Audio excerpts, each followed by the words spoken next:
Cette technologie est déjà disponible sur le marché. Il nous suffit de la mettre en place à grande échelle et de l'adapter aux différentes régions de notre planète et différentes zones climatiques. Le principe de fonctionnement des générateurs est le suivant. L'air qui entre dans l'appareil est d'abord filtré, puis l'humidité contenue dans l'air est condensée en eau.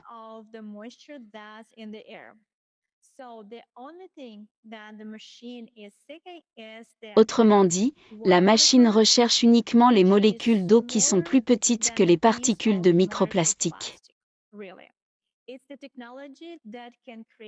Cette technologie est capable de produire de l'eau dans n'importe quel endroit de la planète, que ce soit dans la vallée de la mort en Californie ou dans le désert du Sahara.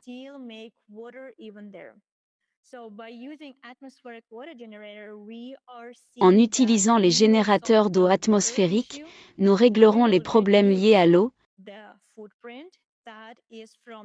Nous réduirons l'impact des émissions de dioxyde de carbone de l'industrie plastique et du transport, et aideront également l'environnement à retrouver son cycle naturel.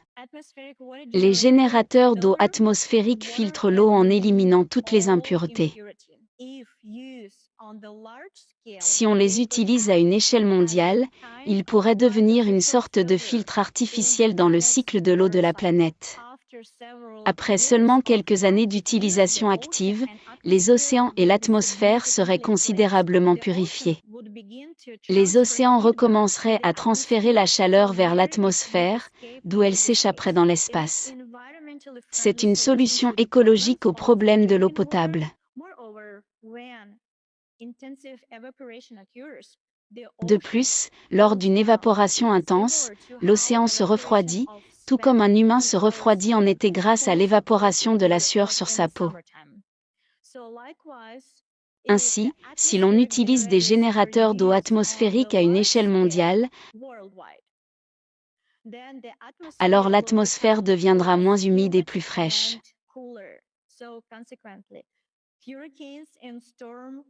Cela réduira la puissance des ouragans et des tempêtes, ainsi que la fréquence des précipitations extrêmes que nous observons aujourd'hui.